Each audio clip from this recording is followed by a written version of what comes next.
Este livro foi gravado no estúdio e produtora Lara Mara, pela atriz Ana Lu Palma. Edição e mixagem de Nico Nascimento.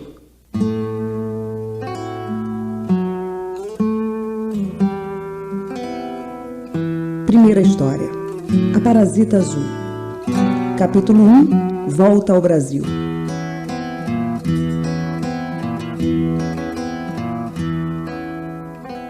Há cerca de 16 anos, desembarcava no Rio de Janeiro, vindo da Europa, o senhor Camilo Seabra, goiano de nascimento, que ali fora estudar medicina e voltava agora, com o diploma na algibeira e umas saudades no coração. Voltava depois de uma ausência de 8 anos, tendo visto e admirado as principais coisas que um homem pode ver e admirar por lá, quando não lhe falta gosto nem meios. Ambas as coisas possuía, e se tivesse também, não digo muito, mas um pouco mais de juízo, houvera gozado melhor do que gozou, e com justiça poderia dizer que vivera. Não embonava muito os seus sentimentos patrióticos o rosto com que entrou à barra da capital brasileira. Trazia-o fechado e merencório, como quem abafa em si alguma coisa que não é exatamente a bem-aventurança terrestre. Arrastou um olhar aborrecido pela cidade, que ia se desenrolando à proporção que o navio se dirigia ao ancoradouro. Quando veio a hora de desembarcar, fê-lo com a mesma alegria com que o réu transpõe os umbrais do cárcere. O escaler afastou-se do navio, em cujo mastro flutuava uma bandeira tricolor. Camilo murmurou consigo: "Adeus, França." Depois envolveu-se num magnífico silêncio e deixou-se levar para a terra. O espetáculo da cidade, que ele não via há tanto tempo, sempre lhe prendeu um pouco a atenção. Não tinha, porém, dentro da alma o alvoroço de Ulisses ao ver a terra da sua pátria. Era antes pasmo e tédio. Comparava o que via agora com o que vira durante longos anos e sentia, a mais e mais, apertar-lhe o coração a dolorosa saudade que o minava. Encaminhou-se para o primeiro hotel que lhe pareceu conveniente e ali determinou passar alguns dias antes de seguir para Goiás. Jantou solitário e triste, com a mente cheia de 1000 recordações do mundo que acabava de deixar, e para dar ainda maior desafogo à memória, apenas acabado o jantar, estendeu-se num canapé e começou a desfiar consigo mesmo um rosário de cruéis desventuras. Na opinião dele, nunca houvera mortal que mais dolorosamente experimentasse a hostilidade do destino. Nem no martirológio cristão, nem nos trágicos gregos, nem no livro de Jó havia sequer um pálido esboço dos seus infortúnios. Vejamos alguns traços patéticos da existência do nosso herói. Nascera rico, filho de um proprietário de Goiás que nunca vira outra terra além da sua província natal. Em 1828, estivera ali um naturalista francês, com quem o comendador Seabra travou relações, e de quem se fez tão amigo que não quis outro padrinho para o seu único filho, que então contava com 1 ano de idade. O naturalista, muito antes de o ser, cometera umas venalidades poéticas que mereceram alguns elogios em 1810, mas que o tempo, velho trapeiro da eternidade, levou consigo para o infinito depósito das coisas inúteis. Tudo lhe perdoara o ex-poeta, menos o esquecimento de um poema em que ele metrificara a vida de Fúrio Camilo. Poema que ainda então lia com sincero entusiasmo. Como lembrança desta obra da juventude, chamou ele ao afilhado Camilo, e com esse nome o batizou o padre Maciel, a grande aprazimento da família e seus amigos. "Compadre", disse o comendador ao naturalista, "se esse pequeno vingar, hei de mandá-lo para sua terra, a aprender medicina ou qualquer outra coisa em que se faça homem. No caso de lhe achar jeito para andar com plantas e minerais como o senhor, não se acanhe. Dê-lhe o destino que lhe parecer, como se fora seu pai, o que é, espiritualmente falando. Quem sabe se eu viverei nesse tempo, disse o naturalista. Oh, há de viver, protestou Seabra. Esse corpo não engana. A sua têmpera é de ferro. Não vejo eu andar todos os dias por esses matos e campos, indiferente a sóis e chuvas, sem nunca ter a mais leve dor de cabeça? Com metade dos seus trabalhos, eu já estava defunto. Há de viver e cuidar do meu rapaz. Apenas ele tiver concluído cá os seus primeiros estudos. A promessa de Seabra foi pontualmente cumprida. Camilo seguiu para Paris, logo depois de alguns preparatórios. E ali o padrinho cuidou dele, como se realmente fora seu pai. O comendador não poupava dinheiro para que nada faltasse ao filho. A mesada que lhe mandava podia bem servir para 2 ou 3 pessoas em iguais circunstâncias. Além da mesada, recebia ele, por ocasião da Páscoa e do Natal, amêndoas e festas que a mãe lhe mandava e que lhe chegavam às mãos debaixo de forma de alguns excelentes 1000 francos. Até aqui, o único ponto negro na existência de Camilo era o padrinho, que o trazia peado, com receio de que o rapaz viesse a perder-se nos precipícios da grande cidade. Quis, porém, a sua boa estrela que o ex-poeta de 1810 fosse repousar ao nada ao lado das suas produções extintas, deixando na ciência alguns vestígios da sua passagem por ela. Camilo apressou-se a escrever ao pai uma carta cheia de reflexões filosóficas. O período final dizia assim: em suma, meu pai, se lhe parece que eu tenho o necessário juízo para concluir aqui os meus estudos, e se tem confiança na boa inspiração que me há de dar a alma daquele que lá se foi deste vale de lágrimas para gozar a infinita bem-aventurança, deixe-me cá ficar, até que eu possa regressar ao meu país como um cidadão esclarecido e apto para o servir, como é do meu dever. Caso a sua vontade seja contrária a isto que lhe peço, diga-o com franqueza, meu pai, porque então não me demorarei um instante mais nesta terra, que já foi meia pátria para mim e que hoje, relais, é apenas uma terra de exílio. O bom velho não era homem que pudesse ver, por entre as linhas desta lacrimosa epístola, o verdadeiro sentimento que a ditara.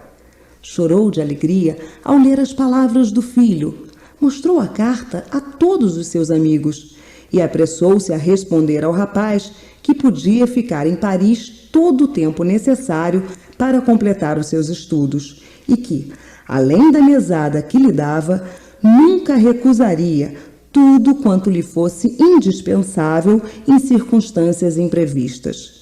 Além disto, aprovava de coração os sentimentos que ele manifestava em relação à sua pátria e à memória do padrinho. Transmitia-lhe muitas recomendações do tio Jorge, do padre Maciel, do coronel Veiga, de todos os parentes e amigos, e concluía deitando-lhe a bênção.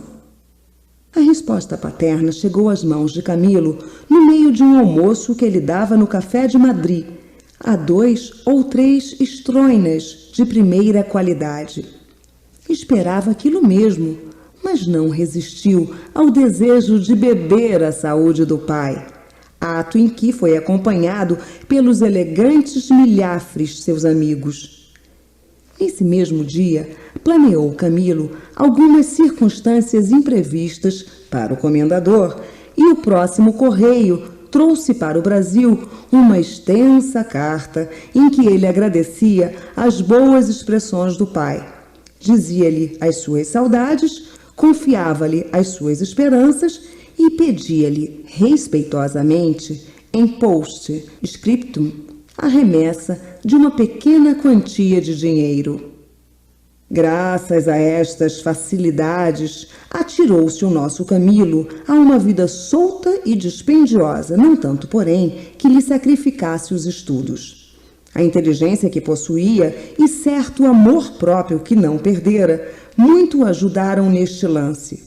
Concluído o curso, foi examinado, aprovado e doutorado. A notícia do acontecimento foi transmitida ao pai com um pedido de licença para ir ver outras terras da Europa. Obteve a licença e saiu de Paris para visitar a Itália, a Suíça, a Alemanha e a Inglaterra. No fim de alguns meses, estava outra vez na grande capital e aí reatou o fio da sua antiga existência, já livre, então, de cuidados estranhos e aborrecidos. A escala toda dos prazeres sensuais e frívolos foi percorrida por este esperançoso mancebo com uma sofreguidão que parecia antes suicídio. Seus amigos eram numerosos, solícitos e constantes. Alguns não duvidavam dar-lhe a honra de o constituir seu credor. Entre as moças de Corinto era o seu nome verdadeiramente popular. Não poucas o tinham amado até o delírio. Não havia pateada célebre em que a chave dos seus aposentos não figurasse nem corrida, nem ceiata, nem passeio, em que não ocupasse um dos primeiros lugares. C'est aimable Brésilien. Desejoso de o ver, escreveu-lhe o comendador pedindo que regressasse ao Brasil. Mas o filho, parisiense até a medula dos ossos, não compreendia que um homem pudesse sair do cérebro da França para vir internar-se em Goiás. Respondeu com evasivas e deixou-se ficar. O velho fez vista grossa a esta primeira desobediência. Tempos depois, insistiu em chamá-lo. Novas evasivas da parte de Camilo. Irritou-se o pai e a terceira carta que lhe mandou foi já de amargas censuras. Camilo caiu em si e dispôs-se, com grande mágoa, a regressar à pátria. Não sem esperanças de voltar a acabar os seus dias no Boulevard dos Italianos ou à porta do Café Elder. Um incidente, porém, demorou ainda desta vez o regresso do jovem médico.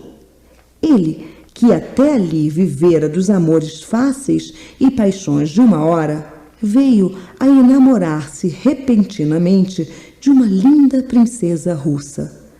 Não se assustem, a princesa russa de quem falo, afirmavam algumas pessoas, que era filha da Rua do Baque e trabalhara numa casa de modas até a Revolução de 1848. No meio da Revolução, apaixonou-se por ela um major polaco que a levou para Varsóvia, donde acabava de chegar transformada em princesa, com o nome acabado em "-ine" ou em "off", não sei bem. Vivia misteriosamente, zombando de todos os seus adoradores, exceto de Camilo, dizia ela, por quem sentia que era capaz de aposentar as suas roupas de viúva.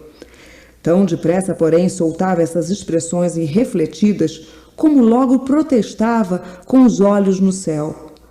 Oh, não, nunca, meu caro Alexis, nunca desonrarei a tua memória, unindo-me a outro. Isto eram punhais que dilaceravam o coração de Camilo.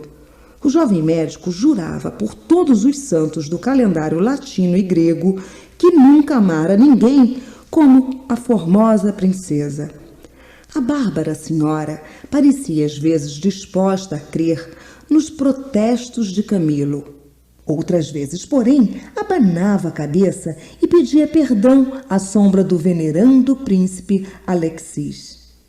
Neste meio tempo, chegou uma carta decisiva do comendador. O velho goiano intimava pela última vez ao filho que voltasse, sob pena de lhe suspender todos os recursos e trancar-lhe a porta. Não era possível tergiversar mais. Imaginou ainda uma grave moléstia, mas a ideia de que o pai podia não acreditar nela e suspender-lhe realmente os meios aluiu de todo este projeto. Camilo nem ânimo teve de ir confessar a sua posição à bela princesa. Receava, além disso, que ela, por um rasgo de generosidade, natural em quem ama, quisesse dividir com ele as suas terras de Novigoró. Aceitá-las seria humilhação, recusá-las poderia ser ofensa. Camilo preferiu sair de Paris, deixando à princesa uma carta em que lhe contava singelamente os acontecimentos e prometia voltar algum dia. Tais eram as calamidades com que o destino quisera abater o ânimo de Camilo. Todas elas repassou na memória o infeliz viajante, até que ouviu bater 8 horas da noite. Saiu um pouco para tomar ar, e ainda mais se lhe acenderam as saudades de Paris. Tudo lhe parecia lúgubre, acanhado, mesquinho. Olhou com desdém olímpico para todas as lojas da Rua do Ouvidor, que lhe pareceu apenas um beco muito comprido e muito iluminado. Achava os homens deselegantes, as senhoras desgraciosas. Lembrou-se, porém, que Santa Luzia, sua cidade natal, era ainda menos parisiense que o Rio de Janeiro. Então, abatido com esta importuna ideia, correu para o hotel e deitou-se a dormir. No dia seguinte, logo depois do almoço, foi à casa do correspondente de seu pai. Declarou-lhe que tencionava seguir dentro de 4 ou 5 dias para Goiás e recebeu dele os necessários recursos, segundo as ordens já dadas pelo comendador. O correspondente acrescentou que já estava incumbido de lhe facilitar tudo o que quisesse no caso de desejar passar algumas semanas na corte. Não, respondeu Camilo, nada me prende à corte e estou ansioso por me ver a caminho. Imagino as saudades que há de ter. Há quantos anos? 8. 8. Já é uma ausência longa. Camilo ia se dispondo a sair quando viu entrar um sujeito alto, magro, com alguma barba embaixo do queixo e bigode. Vestido com um paletó de brim, pardo, e trazendo na cabeça um chapéu de Chile. O sujeito olhou para Camilo, estacou, recuou um passo e, depois de uma razoável hesitação, exclamou: "Não me engano, é o senhor Camilo." "Camilo Seabra, com efeito?" respondeu o filho do comendador, lançando um olhar interrogativo ao dono da casa. "Este senhor", disse o correspondente, "é o senhor Soares, filho do negociante do mesmo nome, da cidade de Santa Luzia." "Que? É o Leandro que eu deixei apenas com um buço." "Em carne e osso", interrompeu Soares. "E o mesmo Leandro que lhe aparece agora, todo barbado como o senhor, que também está com os bigodes bonitos." "Pois não o conhecia." "Conheci-o, eu apenas o vi, apesar de o achar muito mudado do que era. Está agora um moço apurado. Eu é que estou velho. Já cá estão 26. Não se ria, estou velho." "Quando chegou?" "Ontem." "E quando segue viagem para Goiás?" "Espero o primeiro vapor de Santos." "Nem de propósito? Iremos juntos." "Como está seu pai? Como vai toda aquela gente? O padre Maciel, o Veiga? Dê-me notícias de todos e de tudo." "Temos tempo para conversar à vontade. Por agora só lhe digo que todos vão bem. O vigário é que esteve 2 meses doente de uma febre maligna e ninguém pensava que arribasse, mas arribou. Deus nos livre que o homem adoeça, agora que estamos com o Espírito Santo à porta." "Ainda se fazem aquelas festas, pois então?" O imperador este ano é o coronel Veiga e diz que quer fazer as coisas com todo o brilho. Já prometeu que daria um baile. Mas nós temos tempo de conversar ou aqui ou no caminho. Onde está morando? Camilo indicou o hotel em que se achava e despediu-se do comprovinciano, satisfeito de haver encontrado um companheiro que de algum modo lhe diminuísse os tédios de tão longa viagem. Soares chegou à porta e acompanhou com os olhos o filho do comendador até perdê-lo de vista. Veja o senhor o que é andar por essas bandas estrangeiras, disse ele ao correspondente, que também chegava à porta.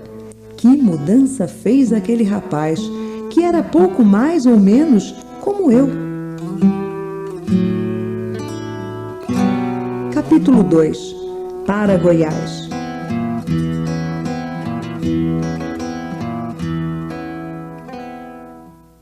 Daí a dias seguiam ambos para Santos, de lá para São Paulo e tomavam a estrada de Goiás. Soares, à medida que ia reavendo a antiga intimidade com o filho do comendador, contava-lhe as memórias da sua vida durante os 8 anos de separação.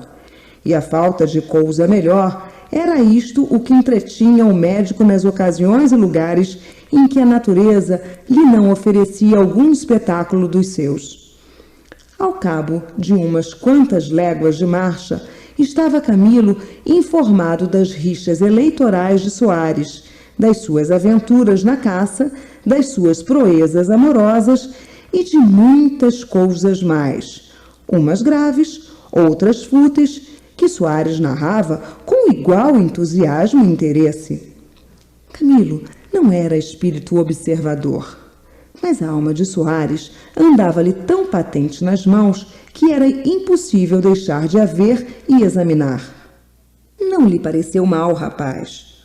Notou-lhe, porém, certa fanfarronice em todo o gênero de coisas, na política, na caça, no jogo e até nos amores. Neste último capítulo havia um parágrafo sério.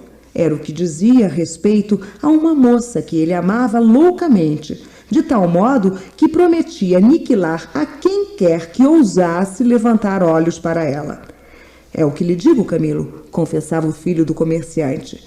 Se alguém tiver o atrevimento de pretender essa moça, pode contar que há no mundo mais 2 desgraçados, ele e eu. Não há de acontecer assim, felizmente. Lá todos me conhecem. Sabe que não cochilo para executar o que prometo. Há poucos meses, o Major Valente perdeu a eleição só porque teve o atrevimento de dizer que ia arranjar a demissão do juiz municipal. Não arranjou a demissão e, por castigo, tomou taboca. Saiu na lista dos suplentes. Quem lhe deu o golpe fui eu. A coisa foi... Mas por que não se casa com essa moça? Perguntou Camilo, desviando cautelosamente a narração da última vitória eleitoral de Soares. Não me caso porque... Tem muita curiosidade de o saber? Curiosidade de amigo e nada mais? Não me caso porque ela não quer. Camilo estacou o cavalo. Não quer? Disse ele espantado. Então, por que motivo pretende impedir que ela... Isso é uma história muito comprida. A Isabel... Isabel? Interrompeu Camilo. Ora, espere. Será a filha do Dr. Matos, que foi juiz de direito há 10 anos? Essa mesma? Deve estar uma moça. Tem seus 20 anos bem contados. Lembra-me que era bonitinha aos 12. Oh, mudou muito para melhor. Ninguém a vê que não fique logo com a cabeça voltada. Tem rejeitado já uns poucos de casamentos. O último noivo recusado fui eu. A causa por que me recusou foi ela mesma que me veio dizer. E que causa era? Olhe, senhor Soares, disse-me ela, o senhor merece bem que uma moça o aceite por marido. E eu era capaz disso. Mas não o faço porque nunca seríamos felizes. Que mais? Nada mais. Respondeu-me apenas isso que lhe acabo de contar. Nunca mais se falaram? Pelo contrário, falamos-nos muitas vezes. Não mudou comigo. Trata-me como dantes. A não serem aquelas palavras que ela me disse e que ainda me doem cá dentro, eu podia ter esperanças. Vejo, porém, que seriam inúteis. Ela não gosta de mim. Quer que lhe diga uma coisa com franqueza? Diga. Parece-me um grande egoísta. Pode ser, mas sou assim. Tenho ciúmes de tudo, até do ar que ela respira. Eu, se a visse gostar de outro e não pudesse impedir o casamento, mudava de terra. O que me vale é a convicção que tenho de que ela não há de gostar nunca de outro. E assim pensam todos os dias. Não admira que não saiba amar, reflexionou Camilo, pondo os olhos no horizonte, como se estivesse ali a imagem da formosa súdita do czar. Nem todas receberam do céu esse dom, que é o verdadeiro distintivo dos espíritos seletos. Algumas há, porém, que sabem dar a vida e a alma a um ente querido, que lhe enchem o coração de profundos afetos e, deste modo, fazem jus a uma perpétua adoração. São raras, bem sei, as mulheres desta casta, mas existem. Camilo terminou esta homenagem à dama dos seus pensamentos, abrindo as asas a um suspiro que, se não chegou ao seu destino, não foi por culpa do autor. O companheiro não compreendeu a intenção do discurso e insistiu em dizer que a formosa goiana estava longe de gostar de ninguém e ele ainda mais longe de lhe consentir. O assunto agradava aos dois comprovincianos. Falaram dele longamente até o aproximar da tarde. Pouco depois, chegaram a um pouso onde deveriam pernoitar. Tirada a carga dos animais, cuidaram os criados primeiramente do café e depois do jantar. Nessas ocasiões, ainda mais pungiam ao nosso herói as saudades de Paris. Que diferença entre os seus jantares dos restaurantes, dos boulevards e aquela refeição ligeira e tosca no miserável pouso de estrada, sem os acepipes da cozinha francesa, sem a leitura do Fígaro ou da Gazette Tribune. Camilo suspirava consigo mesmo. Tornava-se então ainda menos comunicativo. Não se perdia nada porque o seu companheiro falava por dois. Acabada a refeição, acendeu Camilo um charuto e Soares um cigarro de palha. Era já noite. A fogueira do jantar alumiava um pequeno espaço em roda. Mas nem era precisa, porque a lua começava a surgir de trás de um morro, pálida e luminosa, brincando nas folhas do arvoredo e nas águas tranquilas do rio que serpeava ali ao pé.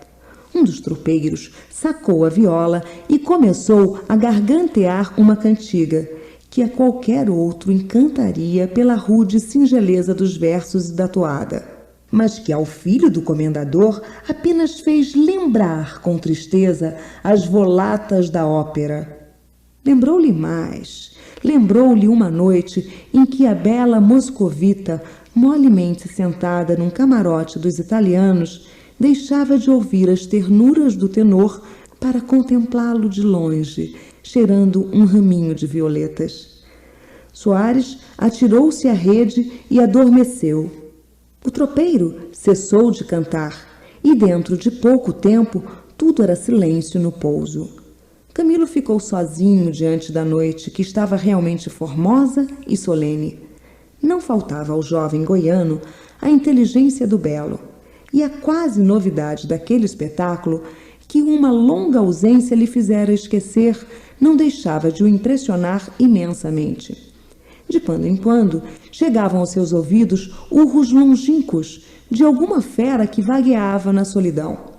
Outras vezes eram aves noturnas que soltavam ao perto os seus pios tristonhos. Os grilos e também as rãs e os sapos formavam o coro daquela ópera do sertão, que o nosso herói admirava de certo, mas a qual preferia indubitavelmente a ópera cômica. Assim esteve longo tempo, cerca de 2 horas, deixando vagar o seu espírito ao sabor das saudades e levantando e desfazendo 1000 castelos no ar. De repente, foi chamado a si pela voz do Soares, que parecia vítima de um pesadelo. Afiou o ouvido e escutou estas palavras soltas e abafadas que o seu companheiro murmurava. Isabel, querida Isabel, que isso? Ah, meu Deus, acudam! As últimas sílabas eram já mais aflitas que as primeiras. Camilo correu ao companheiro e fortemente o sacudiu. Soares acordou espantado, sentou-se, olhou em roda de si e murmurou. Que é? Um pesadelo? Sim, foi um pesadelo, ainda bem. Que horas são? Ainda é noite? Já está levantando? Agora é que me vou deitar. Durmamos que é tempo. Amanhã lhe contarei o sonho. No dia seguinte, efetivamente, logo depois das primeiras 20 braças de marcha, referiu Soares o terrível sonho da véspera. Estava eu ao pé de um rio, disse ele, com a espingarda na mão, espiando as capivaras. Olho casualmente para a ribanceira que ficava muito acima, do lado oposto, e vejo uma moça montada num cavalo preto, vestida de preto, e com os cabelos, que também eram pretos, caídos sobre os ombros. Era tudo uma escuridão? Interrompeu Camilo. Espere, admirei-me de ver ali e por aquele modo uma moça que me parecia franzina e delicada. Quem pensava o senhor que era? A Isabel? Ah, Isabel. Corri pela margem adiante, trepei acima de uma pedra fronteira ao lugar onde ela estava e perguntei-lhe o que fazia ali. Ela esteve algum tempo calada. Depois, apontando para o fundo do grotão, disse: O meu chapéu caiu lá embaixo. Ah, o senhor ama-me, disse ela passados alguns minutos. Mais que a vida? Fará o que eu lhe pedir? Tudo? Bem, vá buscar o meu chapéu. Olhei para baixo. Era um imenso grotão em cujo fundo fervia e roncava uma água barrenta e grossa. O chapéu, em vez de ir com a correnteza por ali abaixo até perder-se de todo, ficara espetado na ponta de uma rocha e lá do fundo parecia convidar-me a descer. Mas era impossível. Olhei para todos os lados, a ver se achava algum recurso. Nenhum havia. Veja o que é imaginação escaldada, observou Camilo. Já eu procurava algumas palavras com que dissuadisse Isabel da terrível ideia, quando senti pousar-me uma mão no ombro. Voltei-me, era um homem. Era o senhor. Eu? É verdade. O senhor olhou para mim com um ar de desprezo, sorriu para ela e depois olhou para o abismo. Repentinamente, sem que eu possa dizer como, estava o senhor embaixo e estendia a mão para tirar o chapelinho fatal. Ah, a água, porém, engrossando subitamente, ameaçava submergi-lo. Então Isabel, soltando um grito de angústia, esporeou o cavalo e atirou-se pela ribanceira abaixo. Gritei, chamei por socorro. Tudo foi inútil. Já a água os enrolava em suas dobras quando fui acordado pelo senhor. Leandro Soares concluiu esta narração do seu pesadelo, parecendo ainda assustado do que lhe acontecera, imaginariamente. Convém dizer que ele acreditava nos sonhos. Veja o que é uma digestão mal feita, exclamou Camilo, quando o comprovinciano terminou a narração. Que porção de tolices! O chapéu, a ribanceira, o cavalo e, mais que tudo, a minha presença nesse melodrama fantástico. Tudo isso é obra de quem digeriu mal o jantar. Em Paris, há teatros que representam pesadelos assim, piores do que o seu, porque são mais compridos. Mas o que eu vejo também é que essa moça não o deixa nem dormindo. Nem dormindo. Soares disse estas duas palavras quase como um eco, sem consciência. Desde que concluíra a narração e logo depois das primeiras palavras de Camilo, entrara a fazer consigo uma série de reflexões que não chegaram ao conhecimento do autor desta narrativa. O mais que lhes posso dizer é que não eram alegres, porque a fronte lhe descaiu, enrugou-se-lhe a testa, e ele, cravando os olhos nas orelhas do animal, recolheu-se a um inviolável silêncio. A viagem daquele dia em diante foi menos suportável para Camilo do que até ali. Além de uma leve melancolia que se apoderara do companheiro, ia-se-lhe tornando enfadonho aquele andar léguas e léguas que pareciam não acabar mais. Afinal, voltou Soares à sua habitual verbosidade, mas já então nada podia vencer o tédio mortal que se apoderara do mísero Camilo. Quando, porém, avistou a cidade, perto da qual estava a fazenda, onde vivera as primeiras auroras da sua mocidade, Camilo sentiu abalar-se-lhe fortemente o coração. Um sentimento sério o dominava. Por algum tempo, ao menos, Paris, com os seus esplendores, cedia o lugar à pequena e honesta pátria dos Seabras. Capítulo 3. O encontro.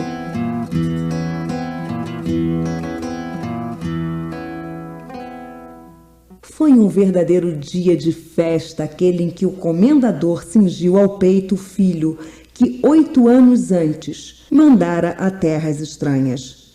Não pôde reter as lágrimas o bom velho, não pôde, que elas vinham de um coração ainda viçoso de afetos e exuberante de ternura. Não menos intensa e sincera foi a alegria de Camilo. Beijou repetidamente as mãos e a fronte do pai. Abraçou os parentes, os amigos de outro tempo, e durante alguns dias, não muitos, parecia completamente curado dos seus desejos de regressar à Europa. Na cidade e seus arredores não se falava em outra coisa. O assunto não principal, mas exclusivo das palestras e comentários era o filho do comendador. Ninguém se fartava de o elogiar. Admiravam-lhe as maneiras e a elegância. A mesma superioridade com que ele falava a todos, achava entusiastas sinceros. Durante muitos dias foi totalmente impossível que o rapaz pensasse em outra coisa que não fosse contar as suas viagens aos amáveis conterrâneos. Mas pagavam-lhe a maçada, porque a menor coisa que ele dissesse tinha aos olhos dos outros uma graça indefinível.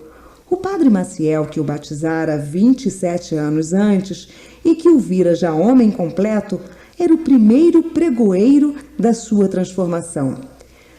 Pode gabar-se, senhor comendador, dizia ele ao pai de Camilo, pode gabar-se de que o céu lhe deu um rapaz de truz. Santa Luzia vai ter um médico de primeira ordem, se não me engana o afeto que tenho a esse que era ainda ontem um pirralho.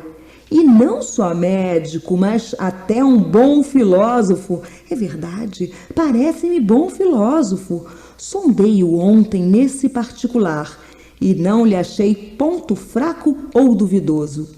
O tio Jorge andava a perguntar a todos o que pensavam do sobrinho Camilo. O tenente-coronel Veiga agradecia à providência a chegada do doutor Camilo nas proximidades do Espírito Santo. Sem ele, o meu baile seria incompleto. O doutor Matos não foi o último que visitou o filho do comendador. Era um velho alto e bem feito, ainda que um tanto quebrado pelos anos. Venha, doutor, disse o velho Seabra, apenas o viu assomar à porta. Venha ver o meu homem. Homem, com efeito, respondeu Matos, contemplando o rapaz. Está mais homem do que eu supunha. Também já lá vão 8 anos. Venha de lá esse abraço. O moço abriu os braços ao velho. Depois, como era costume fazer a quantos o iam ver, contou-lhe alguma coisa das viagens e estudos. É perfeitamente inútil dizer que o nosso herói omitiu sempre tudo quanto pudesse abalar o bom conceito em que estava no ânimo de todos. A dar-lhe crédito, vivera quase como um anacoreta, e ninguém ousava pensar o contrário. Tudo eram, pois, alegrias na boa cidade e seus arredores, e o jovem médico, lisonjeado com a inesperada recepção que teve, continuou a não pensar muito em Paris. Mas o tempo corre, e as nossas sensações com ele se modificam. No fim de 15 dias, tinha Camilo esgotado a novidade das suas impressões. A fazenda começou a mudar de aspecto. Os campos ficaram monótonos, as árvores monótonas, os rios monótonos, a cidade monótona, ele próprio monótono. Invadiu, então, uma coisa a que podemos chamar nostalgia do exílio. Não, dizia ele consigo, não posso ficar aqui mais 3 meses. Paris ou o cemitério, tal é o dilema que se me oferece. Daqui a 3 meses estarei morto ou em caminho da Europa. O aborrecimento de Camilo não escapou aos olhos do pai, que quase vivia a olhar para ele. Tem razão, pensava o comendador. Quem viveu por essas terras que dizem ser tão bonitas e animadas não pode estar aqui muito alegre. É preciso dar-lhe uma ocupação. A política, por exemplo? Política! Exclamou Camilo, quando o pai lhe falou nesse assunto. De que me serve a política, meu pai? De muito. Serás primeiro deputado provincial, podes ir depois para a Câmara no Rio de Janeiro. Um dia interpelas o ministério e, se ele cair, pode subir ao governo. Nunca tiveste ambição de ser ministro? Nunca. É pena. Por quê? Porque é bom ser ministro. Governar os homens, não é? Disse Camilo rindo. É um sexo ingovernável. Prefiro outro. Seabra riu-se do repente, mas não perdeu a esperança de convencer o herdeiro. Havia já 20 dias que o médico estava em casa do pai, quando se lembrou da história que lhe contara Soares e do sonho que este tivera no pouso. A primeira vez que foi à cidade e esteve com o filho do negociante, perguntou-lhe: diga-me, como vai a sua Isabel, que ainda a não vi? Soares olhou para ele com o sobrolho carregado e levantou os ombros, resmungando num seco. Não sei. Camilo não insistiu. A moléstia ainda está no período agudo, disse ele consigo. Teve, porém, curiosidade de ver a formosa Isabelinha, que por terra deitara aquele verboso cabo eleitoral. A todas as moças da localidade, em 10 léguas em redor, havia já falado o jovem médico. Isabel era a única esquiva até então. Esquiva, não digo bem. Camilo fora uma vez à fazenda do Dr. Matos, mas a filha estava doente. Pelo menos foi isso que lhe disseram. Descanse, dizia-lhe um vizinho a quem ele mostrara a impaciência de conhecer a amada de Leandro Soares. Há de vê-la no baile do Coronel Veiga, ou na festa do Espírito Santo, ou em qualquer outra ocasião. A beleza da moça, que ele não julgava pudesse ser superior, nem sequer igual à da viúva do príncipe Alexis, a paixão incurável de Soares e o tal ou qual mistério com que se falava de Isabel, tudo isso excitou ao último ponto a curiosidade do filho do comendador. No domingo próximo, 8 dias antes do Espírito Santo, saiu Camilo da fazenda para ir à missa na igreja da cidade, como já fizera nos domingos anteriores. O cavalo ia a passo lento, a compasso com o pensamento do cavaleiro, que se espreguiçava pelo campo fora em busca de sensações que já não tinha e que ansiava ter de novo. 1000 singulares ideias atravessavam o cérebro de Camilo. Ora, almejava alar-se com o cavalo e tudo, rasgar os ares e ir cair defronte do Palais Royal, ou em outro qualquer ponto da capital do mundo. Logo depois fazia a si mesmo a descrição de um cataclismo tal que ele viesse a achar-se almoçando no café Tortoni, 2 minutos depois de chegar ao altar o padre Maciel. De repente, ao quebrar uma volta da estrada, descobriu ao longe 2 senhoras a cavalo acompanhadas por um pajem. Picou de esporas e dentro de pouco tempo estava junto dos 3 cavaleiros. Uma das senhoras voltou a cabeça, sorriu e parou. Camilo aproximou-se com a cabeça descoberta e estendeu-lhe a mão, que ela apertou.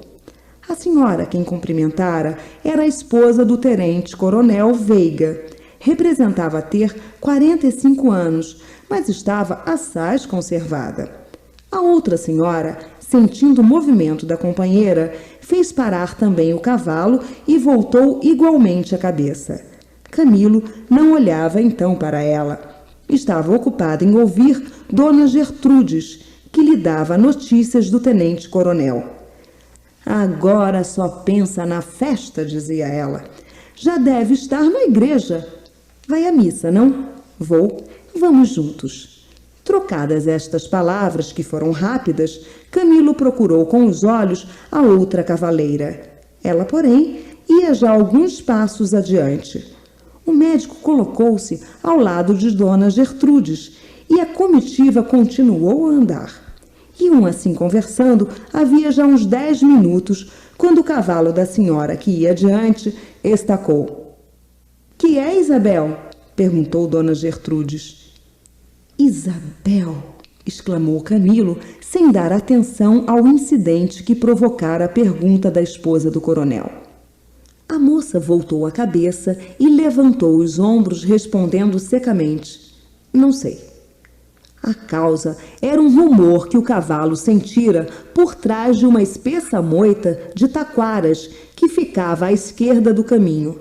Antes, porém, que o pajem ou Camilo fosse examinar a causa da relutância do animal, a moça fez um esforço supremo e, chicoteando vigorosamente o cavalo, conseguiu que este vencesse o terror e deitasse a correr a galope adiante dos companheiros. — Isabel! — disse Camilo a Dona Gertrudes. — Aquela moça será a filha do Dr. Matos. É verdade, não a conhecia? Há 8 anos que a não vejo. Está uma flor. Já me não admira que se fale aqui tanto na sua beleza. Disseram-me que estava doente. Esteve. Mas as suas doenças são coisas de pequena monta. São nervos. Assim se diz, creio eu, quando se não sabe do que uma pessoa padece.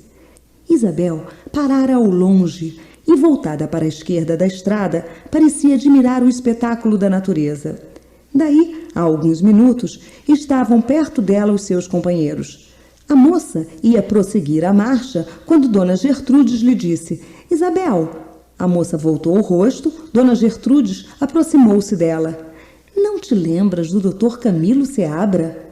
— Talvez não se lembre, disse Camilo. Tinha 12 anos quando eu saí daqui.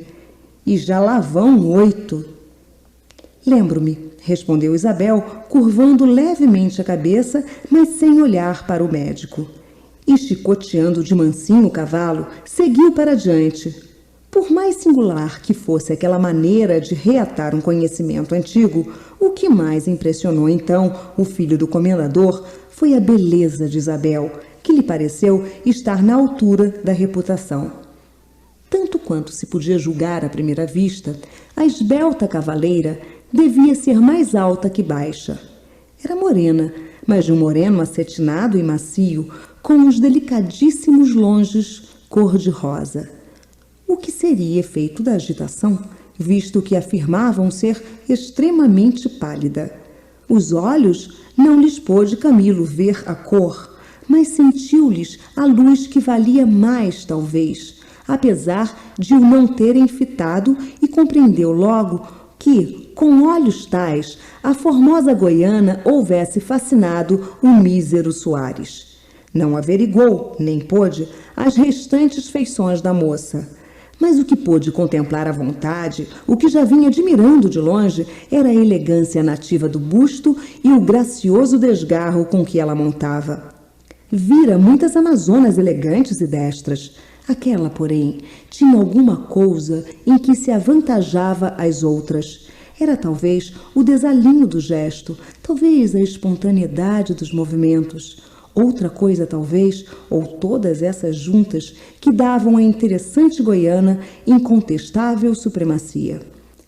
Isabel parava de quando em quando o cavalo e dirigia a palavra à esposa do coronel, a respeito de qualquer acidente, de um efeito de luz, de um pássaro que passava, de um som que se ouvia. Mas em nenhuma ocasião encarava ou sequer olhava de esguelha o filho do comendador. Absorvido na contemplação da moça, Camilo deixou cair a conversa, e havia já alguns minutos que ele e Dona Gertrudes iam cavalgando sem dizer palavra ao lado um do outro. Foram interrompidos em sua marcha silenciosa por um cavaleiro que vinha atrás da comitiva a trote largo. Era Soares. O filho do negociante vinha bem diferente do que até ali andava. Cumprimentou-os sorrindo e jovial como estivera nos primeiros dias de viagem do médico.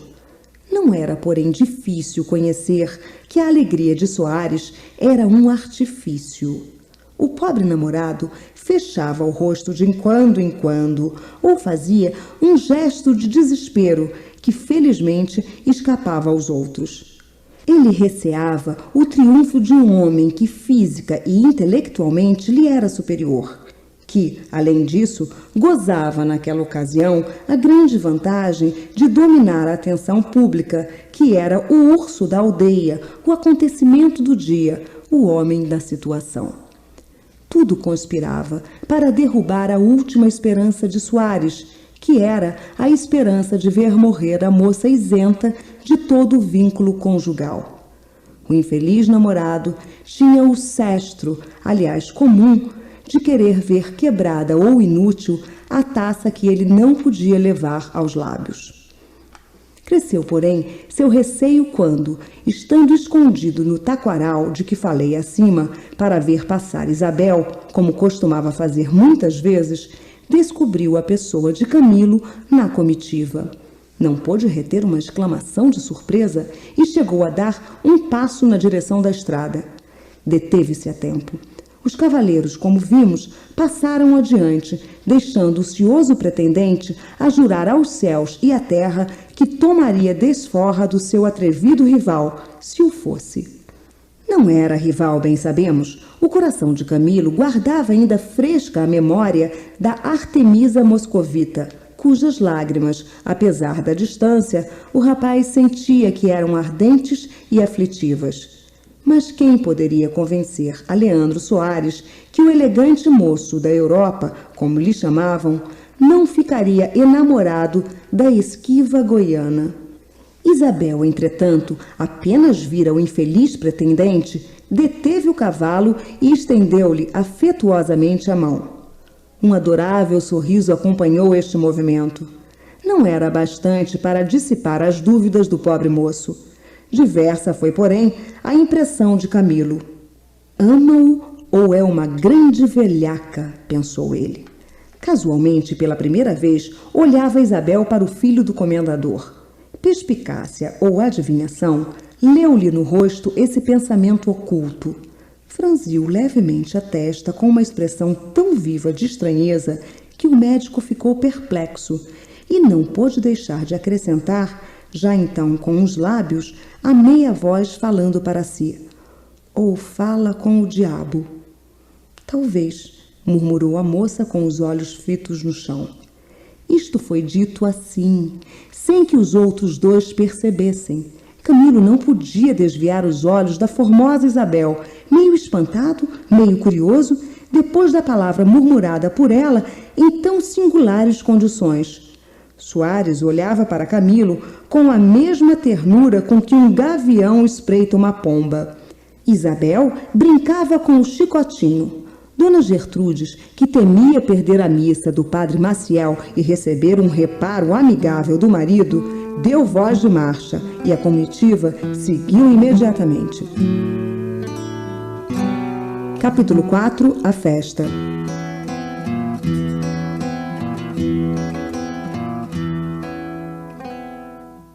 sábado seguinte, a cidade revestira desusado aspecto. De toda parte correra uma chusma de povo que ia assistir à festa anual do Espírito Santo. Vão rareando os lugares em que de todo se não apagou o gosto destas festas clássicas. Resto de outras eras que os escritores do século futuro hão de estudar com curiosidade para pintar aos seus contemporâneos um Brasil que eles já não hão de conhecer. No tempo em que esta história se passa, uma das mais genuínas festas do Espírito Santo era a da cidade de Santa Luzia.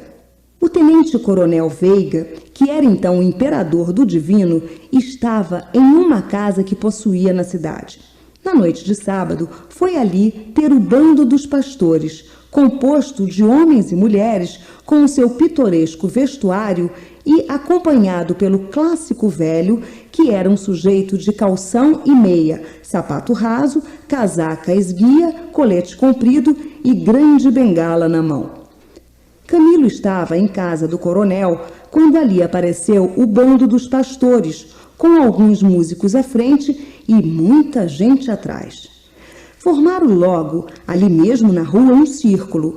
Um pastor e uma pastora iniciaram a dança clássica. Dançaram, cantaram e tocaram todos. À porta e na sala do coronel, que estava literalmente a lamber-se de gosto. É ponto duvidoso e provavelmente nunca será liquidado se o tenente-coronel Veiga preferia naquela ocasião ser ministro de Estado a ser imperador do Espírito Santo. E todavia, aquilo era apenas uma amostra da grandeza do tenente-coronel. O sol do domingo devia alumiar maiores coisas. Parece que esta razão determinou o Rei da Luz a trazer nesse dia os seus melhores raios. O céu nunca se mostrara mais limpidamente azul. Algumas nuvens grossas durante a noite chegaram a emurchecer as esperanças dos festeiros. Felizmente, sobre a madrugada, sopraram um vento rijo que varreu o céu e purificou a atmosfera.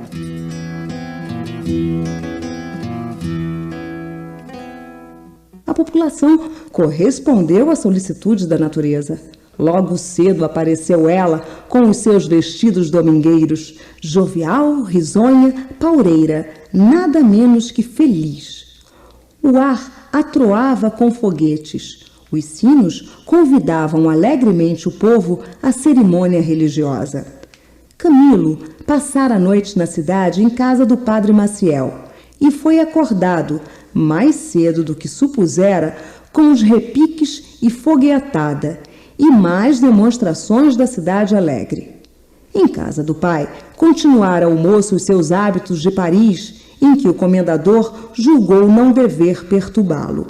Acordava, portanto, às 11 horas da manhã, exceto os domingos, em que ia à missa, para de todo em todo não ofender os hábitos da terra. Que diabo é isso, padre? Gritou Camilo do quarto onde estava, e no momento em que uma girândola lhe abria definitivamente os olhos. Que há de ser? Respondeu o padre Maciel, metendo a cabeça pela porta. É a festa. Então a festa começa de noite? De noite? Exclamou o padre. É dia claro. Camilo não pôde conciliar o sono e viu-se obrigado a levantar-se. Almoçou com o padre, contou 2 anedotas, confessou ao hóspede que Paris era o ideal das cidades e saiu para ir ter a casa do imperador do Divino. O padre saiu com ele. Em caminho, viram de longe Leandro Soares.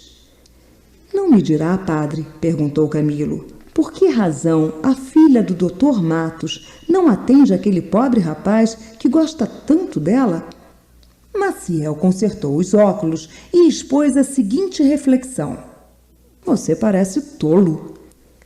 Não tanto como lhe pareço, replicou o filho do comendador, porque mais de uma pessoa tem feito a mesma pergunta. Assim é, na verdade, disse o padre, mas há coisas que outros dizem e a gente não repete. A Isabelinha não gosta do Soares simplesmente porque não gosta. Não lhe parece que essa moça é um tanto esquisita? Não, disse o padre, Parece-me uma grande finória. Ah, por quê? Suspeito que tem muita ambição. Não aceita o amor do Soares a ver se pilha algum casamento que lhe abra a porta das grandezas políticas. Ora, disse Camilo, levantando os ombros. Não acredita? Não. Pode ser que me engane, mas creio que é isto mesmo. Aqui, cada qual dá uma explicação à isenção de Isabel. Todas as explicações, porém, me parecem absurdas. A minha é a melhor. Camilo fez algumas objeções à explicação do padre e despediu-se dele para ir à casa do tenente-coronel. O festivo imperador estava literalmente fora de si. Era a primeira vez que exercia aquele cargo honorífico e timbrava em fazê-lo brilhantemente, e até melhor que os seus predecessores. Ao natural desejo de não ficar por baixo, acrescia o elemento da inveja política. Alguns adversários seus diziam pela boca pequena que o brioso coronel não era capaz de dar conta da mão. Pois verão se sou capaz, foi o que ele disse ao ouvir de alguns amigos a malícia dos adversários. Quando Camilo entrou na sala, acabava o tenente-coronel de explicar umas ordens relativas ao jantar que se devia seguir à festa e ouvia algumas informações que lhe dava um irmão definidor acerca de uma cerimônia da sacristia. Não ouso falar-lhe, coronel, disse o filho do comendador quando Veiga ficou só com ele. Não ouso interrompê-lo. Não interrompe, acudiu o imperador do divino. Agora deve tudo estar acabado. O comendador vem? Já cá deve estar. Já viu a igreja? Ainda não. Está muito bonita e não é por me gabar. Creio que a festa não desmerecerá das outras e até em algumas coisas há de ir melhor. Era absolutamente impossível não concordar com esta opinião quando aquele que a exprimia fazia assim o seu próprio louvor. Camilo encareceu ainda mais o mérito da festa. O coronel ouvia-o com um riso de satisfação íntima e dispunha-se a provar que o seu jovem amigo ainda não apreciava bem a situação, quando este desviou a conversa perguntando: ainda não veio o doutor Matos? Já. Com a família? Sim, com a família. Neste momento foram interrompidos pelo som de muitos foguetes e de uma música que se aproximava. São eles, disse Veiga, vem buscar-me. Há de dar-me licença. O coronel estava até então de calça preta e rodaque de brim. Correu a preparar-se com o traje e as insígnias do seu elevado cargo. Camilo chegou à janela para ver o cortejo. Não tardou que este aparecesse composto de uma banda de música, da Irmandade do Espírito Santo e dos pastores da véspera. Os irmãos vestiam as suas opas encarnadas e vinham a passo grave, cercados do povo, que enchia a rua e se aglomerava à porta do tenente-coronel para vê-lo sair. Quando o cortejo parou em frente da casa do tenente-coronel, cessou a música de tocar e todos os olhos se voltaram curiosamente para as janelas.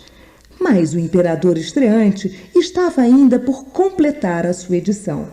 E os curiosos tiveram de contentar-se com a pessoa do Dr. Camilo. Entretanto, 4 ou 6 irmãos mais graduados destacaram-se do grupo e subiram as escadas do tenente-coronel. Minutos depois, cumprimentava Camilo os ditos irmãos graduados, um dos quais mais graduado que os outros. Não o era só no cargo, mas também, sobretudo, no tamanho. E a estatura do Major Brás seria a coisa mais notável da sua pessoa se lhe não pedisse messas a magreza do próprio Major. A opa do Major, apesar disso, ficava-lhe bem, porque nem ia até abaixo da curva da perna, como a dos outros, nem lhe ficava na cintura, como devera no caso de ter sido feita pela mesma medida. Era uma opa termo médio. Ficava-lhe entre a cintura e a curva, e foi feita assim de propósito para conciliar os princípios da elegância com a estatura do major. Todos os irmãos graduados estenderam a mão ao filho do comendador e perguntaram ansiosamente pelo tenente-coronel. Não tarda, foi vestir-se, respondeu Camilo. A igreja está cheia, disse um dos irmãos graduados. Só se espera por ele. É justo esperar, opinou o major Brás. Apoiado, disse o coro dos irmãos. Demais, continuou o imenso oficial, temos tempo e não vamos para longe. Os outros irmãos apoiaram com um gesto essa opinião do major, que, ato contínuo, começou a dizer a Camilo os 1000 trabalhos que a festa lhes dera, a ele e aos cavalheiros que o acompanhavam naquela ocasião, não menos que ao tenente-coronel. Como recompensa dos nossos débeis esforços, Camilo fez um sinal negativo a estas palavras do major Brás. Temos consciência de que a coisa não sairá de todo mal. Ainda estas palavras não tinham bem saído dos lábios do digno oficial quando assomou à porta da sala o tenente-coronel em todo o esplendor da sua transformação. Camilo perdera de todo as noções que tinha a respeito do traje e insígnias de um imperador do Espírito Santo. Não foi, pois, sem grande pasmo que viu assomar à porta da sala a figura do tenente-coronel.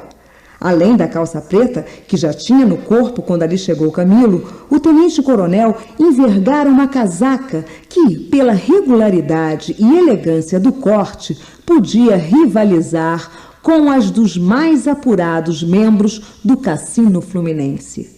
Até aí, tudo ia bem. Ao peito rutilava uma vasta comenda da Ordem da Rosa, que lhe não ficava mal.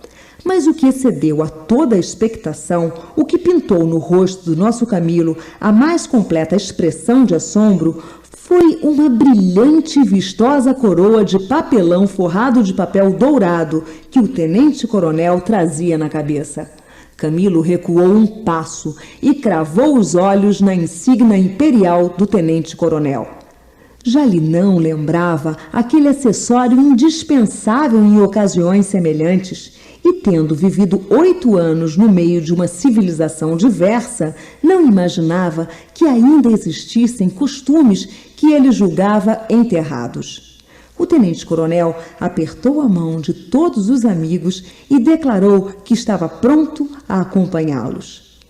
Não façamos esperar o povo, disse ele. Imediatamente desceram a rua. Houve no povo um movimento de curiosidade quando viu aparecer à porta a opa encarnada de um dos irmãos que haviam subido. Logo atrás apareceu outra opa e não tardou que as restantes opas aparecessem também, flanqueando o vistoso imperador. A coroa dourada, apenas o sol lhe bateu de chapa, entrou a despedir faíscas quase inverossímeis. O tenente-coronel olhou a um lado e outro, fez algumas inclinações leves de cabeça a uma ou outra pessoa da multidão e foi ocupar o seu lugar de honra no cortejo. A música rompeu logo uma marcha, que foi executada pelo tenente-coronel, a Irmandade e os pastores, na direção da igreja. Apenas da igreja avistar o cortejo, o sineiro, que já estava à espreita, pôs em obra as lições mais complicadas do seu ofício, enquanto uma girândola estremeada de alguns foguetes soltos anunciava às nuvens do céu que o imperador do divino era chegado. Na igreja houve um rebuliço geral, apenas se anunciou que era chegado o imperador. Um mestre de cerimônias, ativo e desempenado, ia abrindo alas com grande dificuldade, porque o povo, ansioso por ver a figura do tenente-coronel, aglomerava-se desordenadamente e desfazia a obra do mestre de cerimônias. Afinal, aconteceu o que sempre acontece nessas ocasiões. As alas foram se abrindo por si mesmas e ainda que, com algum custo, o tenente-coronel atravessou a multidão, precedido e acompanhado pela Irmandade, até chegar ao trono que se levantava ao lado do altar-mor. Subiu com firmeza os degraus do trono e sentou-se nele, orgulhoso, como se governasse dali todos os impérios juntos do mundo.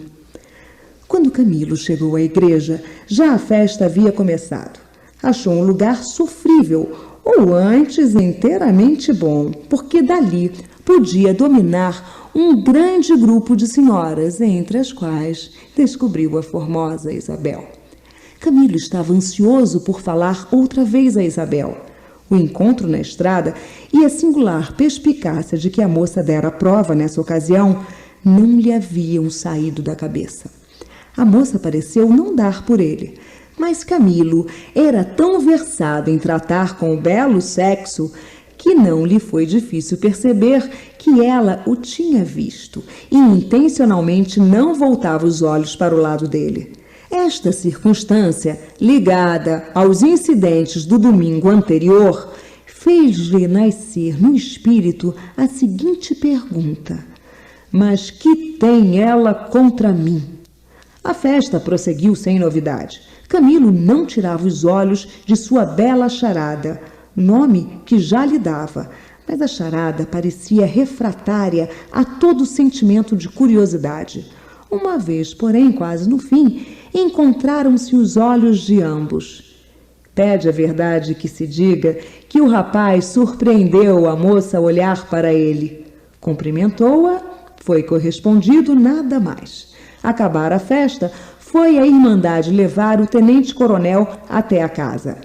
No meio da lufa-lufa da saída, Camilo, que estava embebido a olhar para Isabel, ouviu uma voz desconhecida que lhe dizia ao ouvido: veja o que faz. Camilo voltou-se e deu com um homem baixinho e magro, de olhos miúdos e vivos, pobre, mas asseadamente trajado. Encararam-se alguns segundos sem dizer palavra. Camilo não conhecia aquela cara e não se atrevia a pedir a explicação das palavras que ouvira, conquanto ardesse por saber o resto. Há um mistério, continuou o desconhecido. Quer descobri-lo? Houve algum tempo de silêncio.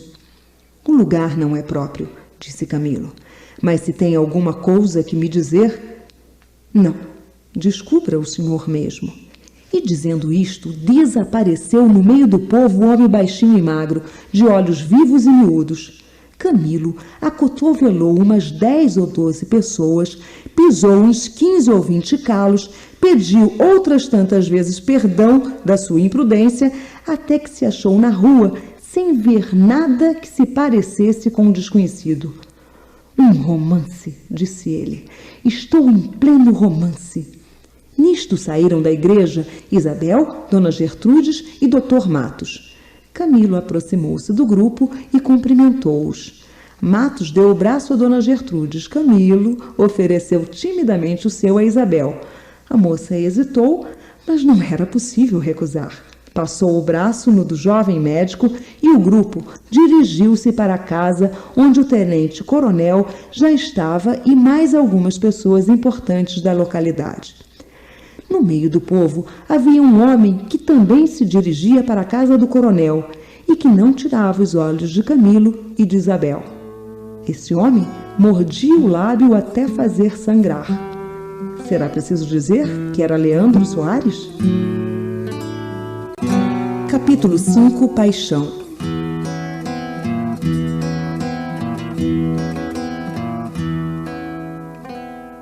A distância da igreja à casa era pequena, e a conversa entre Isabel e Camilo não foi longa nem seguida. E todavia, leitor, se alguma simpatia te merece a princesa moscovita, deves sinceramente lastimá-la.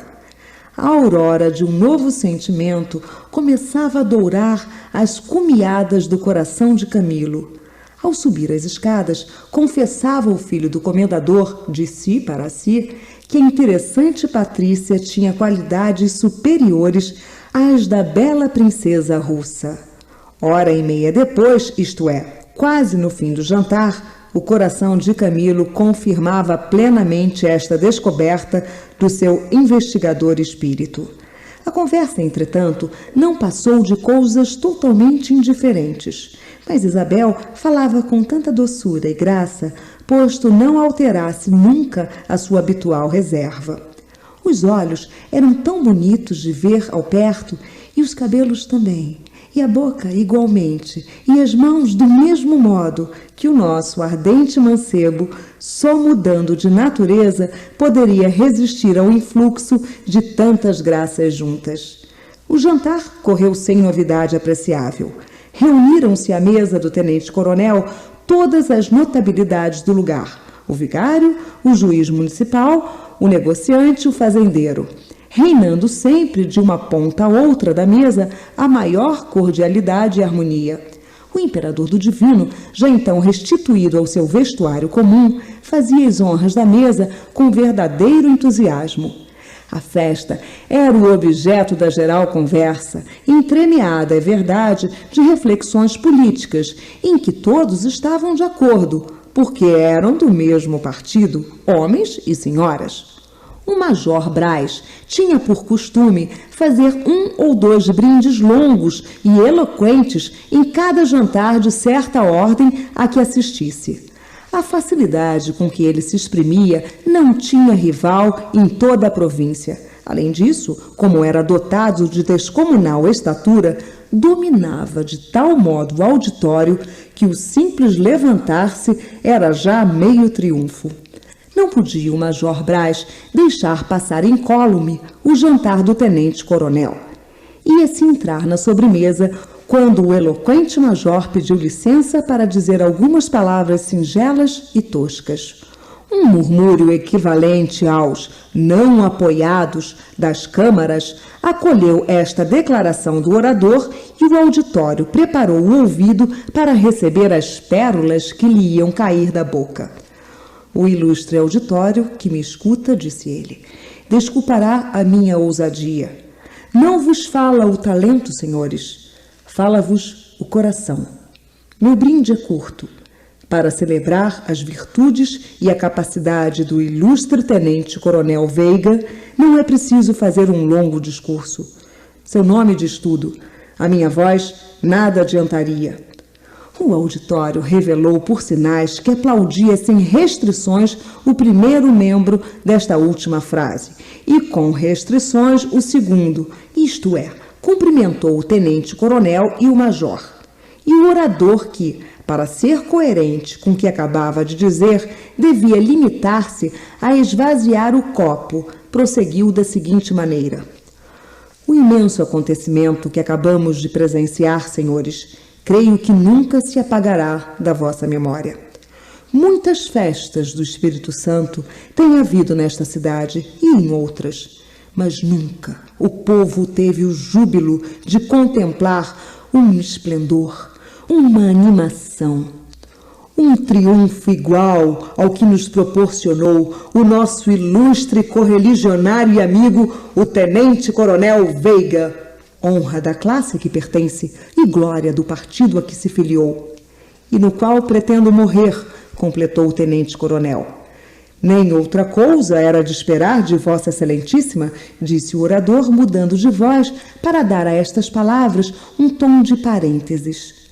Apesar da declaração feita no princípio de que era inútil acrescentar nada aos méritos do tenente-coronel, o intrépido orador falou cerca de 25 minutos, com grande mágoa do padre Maciel, que namorava de longe um fofo e trêmulo pudim de pão, e do juiz municipal, que estava ansioso por ir fumar. A peroração desse memorável discurso foi pouco mais ou menos assim: eu faltaria, portanto, aos meus deveres de amigo, de correligionário, de subordinado e de admirador, se não levantasse a voz nesta ocasião, e não vos dissesse, em linguagem tosca, sim, sinais de desaprovação, mas sincera, os sentimentos que me tumultuam dentro do peito, o entusiasmo de que me sinto possuído quando contemplo o venerado e ilustre tenente-coronel Veiga, e se vos não convidasse a beber comigo a saúde de Sua Excelentíssima. O auditório acompanhou com entusiasmo o brinde do major, ao qual respondeu o tenente-coronel com estas poucas, mas sentidas palavras: Os elogios que me acaba de fazer o distinto Major Brás são verdadeiros favores de uma alma grande e generosa. Não os mereço, senhores. Devolvo-os intactos ao ilustre orador que me precedeu.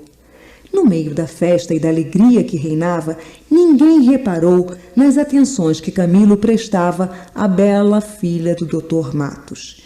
Ninguém, digo mal, Leandro Soares, que fora convidado ao jantar e assistir a ele, não tirava os olhos do elegante rival e da sua formosa e esquiva dama. Há de parecer milagre ao leitor a indiferença e até o ar alegre com que Soares via aos ataques do adversário. Não é milagre. Soares também interrogava o olhar de Isabel e lia nele a indiferença, talvez o desdém, com que tratava o filho do comendador. Nem eu, nem ele, dizia consigo o pretendente. Camilo estava apaixonado. No dia seguinte amanheceu pior. Cada dia que passava, aumentava a chama que o consumia. Paris e a princesa, tudo havia desaparecido do coração e da memória do rapaz. Um só ente, um lugar único mereciam agora as suas atenções: Isabel e Goiás. A esquivança e os desdéns da moça não contribuíram pouco para esta transformação. Fazendo de si próprio melhor ideia do que do rival, Camilo dizia consigo: se ela não me dá atenção, muito menos deve importar-se com o filho do Soares. Mas por que razão se mostra comigo tão esquiva?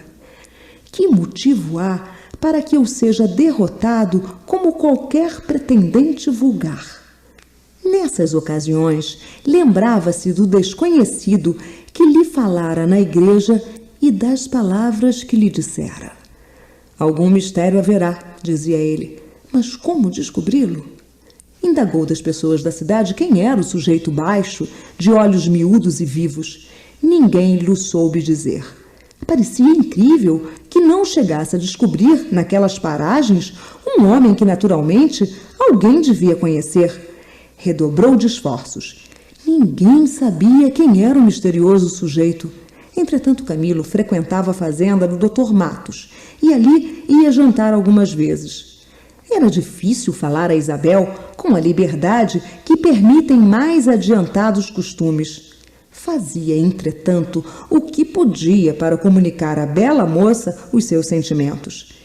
Isabel parecia cada vez mais estranha às comunicações do rapaz. Suas maneiras não eram positivamente desdenhosas, mas frias. Dissera-se que ali dentro morava um coração de neve. Ao amor desprezado veio juntar-se o orgulho ofendido, o despeito e a vergonha, e tudo isso junto a uma epidemia que então reinava na comarca. Deu com o nosso Camilo na cama, onde por agora o deixaremos, entregue aos médicos seus colegas. Capítulo 6, Revelação.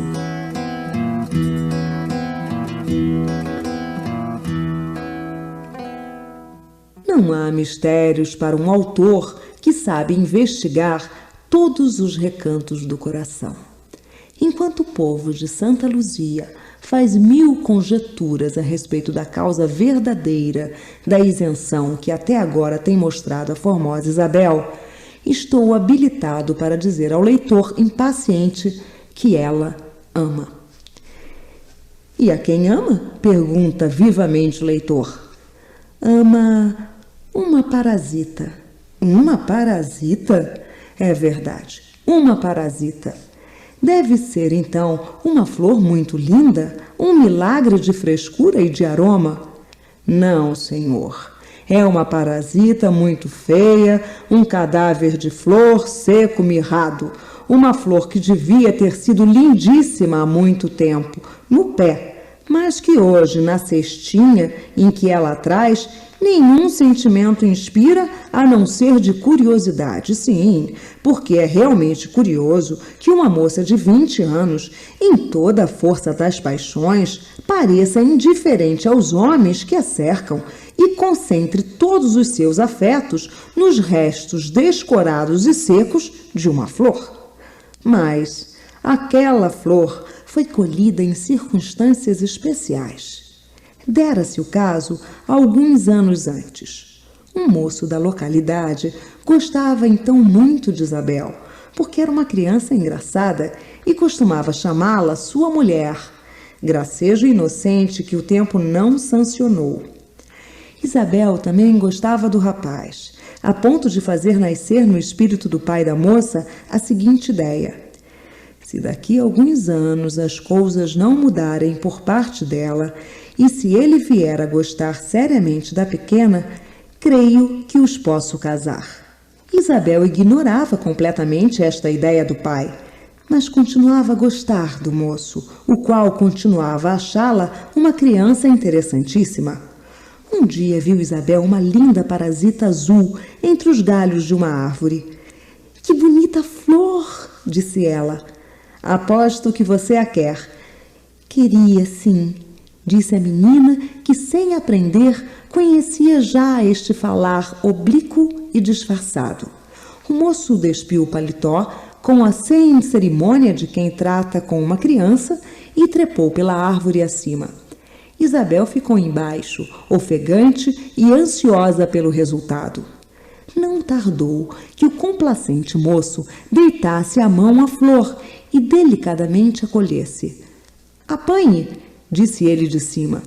Isabel aproximou-se da árvore e recolheu a flor no regaço. Contente por ter satisfeito o desejo da menina, tratou o rapaz de descer, mas tão desastradamente o fez que no fim de 2 minutos jazia no chão aos pés de Isabel. A menina deu um grito de angústia e pediu socorro. O rapaz procurou tranquilizá-la, dizendo que nada era e tentando levantar-se alegremente. Levantou-se com efeito, com a camisa salpicada de sangue. Tinha ferido a cabeça. A ferida foi declarada leve. Dentro de poucos dias, estava o valente moço completamente restabelecido. A impressão que Isabel recebeu naquela ocasião foi profunda. Gostava até então do rapaz. Daí em diante, passou a adorá-lo. A flor que ele lhe colhera veio naturalmente a secar. Isabel guardou-a como se fora uma relíquia. Beijava-a todos os dias e, de certo tempo em diante, até chorava sobre ela. Uma espécie de culto supersticioso prendia o coração da moça àquela mirrada parasita.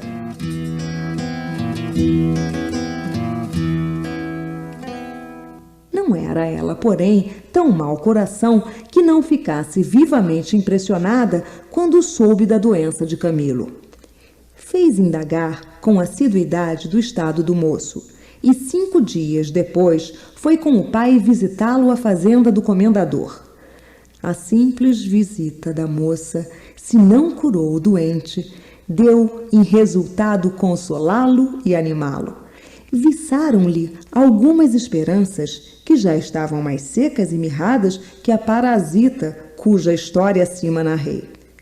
Quem sabe se me não amará agora, pensou ele.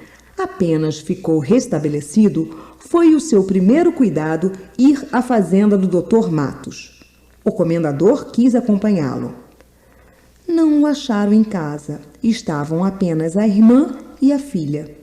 A irmã era uma pobre velha, que além desse achaque, tinha mais 2. Era surda e gostava de política. A ocasião era boa. Enquanto a tia de Isabel confiscava a pessoa e a atenção do comendador, Camilo teve tempo de dar um golpe decisivo e rápido, dirigindo à moça estas palavras: "Agradeço-lhe a bondade que mostrou a meu respeito durante a minha moléstia. Essa mesma bondade anima-me a pedir uma coisa mais." Isabel franziu a testa. "Reviveu-me uma esperança há dias," continuou Camilo. "Esperança que já estava morta. Será ilusão minha?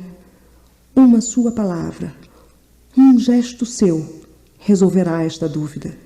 Isabel ergueu os ombros. "Não compreendo," disse ela.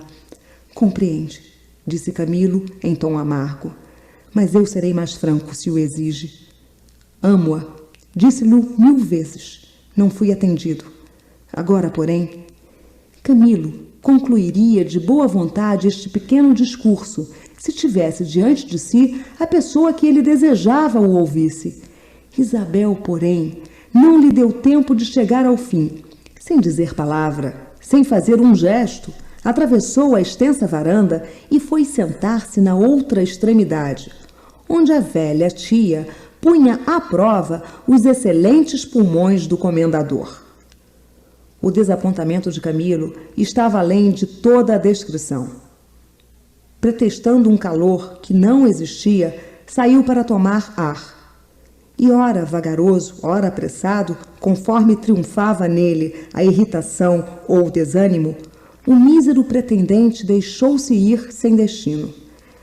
Construiu 1000 planos de vinganças, ideou 1000 maneiras de ir lançar-se aos pés da moça. Rememorou todos os fatos que se haviam dado com ela e, ao cabo de uma longa hora, chegou à triste conclusão de que tudo estava perdido. Nesse momento, deu acordo de si. Estava ao pé de um riacho que atravessava a fazenda do Dr. Matos. O lugar era agreste e singularmente feito para a situação em que ele se achava. A uns 200 passos, viu uma cabana, onde pareceu que alguém entoava uma cantiga do sertão. Importuna cousa é a felicidade alheia quando somos vítima de algum infortúnio. Camilo sentiu-se ainda mais irritado e ingenuamente perguntou a si mesmo se alguém podia ser feliz estando ele com o coração a sangrar de desespero. Daí a nada aparecia à porta da cabana um homem e saía na direção do riacho. Camilo estremeceu. Pareceu-lhe reconhecer o misterioso que lhe falara no dia do Espírito Santo. Era a mesma estatura e o mesmo ar. Aproximou-se rapidamente e parou a 5 passos de distância. O homem voltou o rosto. Era ele. Camilo correu ao desconhecido. Enfim, disse ele. O desconhecido sorriu-se complacentemente e apertou a mão que Camilo lhe oferecia. Quer descansar? Perguntou-lhe. Não, respondeu o médico. Aqui mesmo, ou mais longe se lhe apraz. Mas desde já, por favor, desejo que me explique as palavras que me disse outro dia na igreja. Novo sorriso do desconhecido. Então, disse Camilo, vendo que o homem não respondia. Antes de mais nada, diga-me, gosta deveras da moça? Oh, muito! Jura que a faria feliz? Juro! Então ouça. O que vou contar a Vossa Senhoria é verdade, porque o soube por minha mulher, que foi mucama de Dona Isabel. É aquela que ali está. Camilo olhou para a porta da cabana e viu uma mulatinha alta e elegante que olhava para ele com curiosidade. Agora, continuou o desconhecido, afastemo-nos um pouco, para que ela nos não ouça, porque eu não desejo venha saber-se de quem Vossa Senhoria ouviu esta história. Afastaram-se com efeito, costeando o riacho. O desconhecido narrou então a Camilo toda a história da parasita e o culto que até então a moça votava à flor já seca. Um leitor menos sagaz imagina que o namorado ouviu esta narração triste e abatido. Mas o leitor, que souber ler, adivinha logo que a confidência do desconhecido despertou na alma de Camilo os mais incríveis sobressaltos de alegria. Aqui está o que há, disse o desconhecido ao concluir. Creio que Vossa Senhoria com isto pode saber em que terreno pisa. Oh, sim, sim, disse Camilo. Sou amado, sou amado. Sabedor daquela novidade, ardia o médico por voltar a casa, donde saíra havia tanto tempo. Meteu a mão na algibeira, abriu a carteira e tirou uma nota de 20.000 réis. O serviço que me acaba de prestar é imenso, disse ele. Não tem preço. Isto, porém, é apenas uma lembrança. Dizendo estas palavras, estendeu-lhe a nota. O desconhecido riu-se desdenhosamente, sem responder palavra. Depois, estendeu a mão à nota que Camilo lhe oferecia e com grande pasmo deste atirou-a ao riacho. O fio d'água, que ia murmurando e saltando por cima das pedras, levou consigo o bilhete, de envolta com uma folha que o vento lhe levara também. Deste modo, disse o desconhecido, nem o senhor fica devendo um obséquio, nem eu recebo a paga dele. Não pense que tive intenção de servir a vossa senhoria, não. Meu desejo é fazer feliz a filha do meu benfeitor. Sabia que ela gostava de um moço e que esse moço era capaz de a fazer feliz. Abri caminho para que ele chegue até onde ela está. Isto não se paga. Agradece-se apenas. Acabando de dizer estas palavras, o desconhecido voltou as costas ao médico e dirigiu-se para a cabana. Camilo acompanhou com os olhos aquele homem rústico. Pouco tempo depois, estava em casa de Isabel, onde já era esperado com alguma ansiedade. Isabel viu-o entrar alegre e radiante. Sei tudo, disse Camilo pouco antes de sair. A moça olhou espantada para ele. Tudo? Repetiu ela. Sei que me ama. Sei que esse amor nasceu há longos anos, quando era criança, e que ainda hoje foi interrompido pelo comendador que se aproximava. Isabel estava pálida e confusa. Estimou a interrupção, porque não saberia que responder. No dia seguinte, escreveu-lhe Camilo uma extensa carta apaixonada, invocando o amor que ela conservava no coração e pedindo-lhe que o fizesse feliz. 2 dias esperou Camilo a resposta da moça. Veio no 3º dia. Era breve e seca. Confessava que o amara durante aquele longo tempo e jurava não amar nunca a outro. Apenas isso, concluía Isabel. Quanto a ser sua esposa, nunca. Eu quisera entregar a minha vida a quem tivesse um amor igual ao meu. O seu amor é de ontem, o meu é de 9 anos. A diferença de idade é grande demais. Não pode ser bom consórcio. Esqueça-me e adeus. Dizer que esta carta não fez mais do que aumentar o amor de Camilo é escrever no papel aquilo que o leitor já adivinhou. O coração de Camilo só esperava uma confissão escrita da moça para transpor o limite que o separava da loucura. A carta transtornou-o completamente. Capítulo 7. Precipitam-se os acontecimentos. O comendador não perdera a ideia de meter o filho na política. Justamente nesse ano havia eleição. O comendador escreveu as principais influências da província para que o rapaz entrasse na respectiva assembleia. Camilo teve notícia desta premeditação do pai. Limitou-se a erguer os ombros, resolvido a não aceitar coisa nenhuma que não fosse a mão de Isabel. Em vão o pai, o padre Maciel, o tenente-coronel lhe mostravam um futuro esplêndido e todo semeado de altas posições. Uma só posição o contentava: casar com a moça. Não era fácil, de certo. A resolução de Isabel parecia inabalável. Ama-me, porém, dizia o rapaz consigo, é meio caminho andado. E como seu amor era mais recente que o dela, compreendeu Camilo que o meio de ganhar a diferença da idade era mostrar que o tinha mais violento e capaz de maiores sacrifícios. Não poupou manifestações de toda a sorte. Chuvas e temporais arrostou para ir vê-la todos os dias.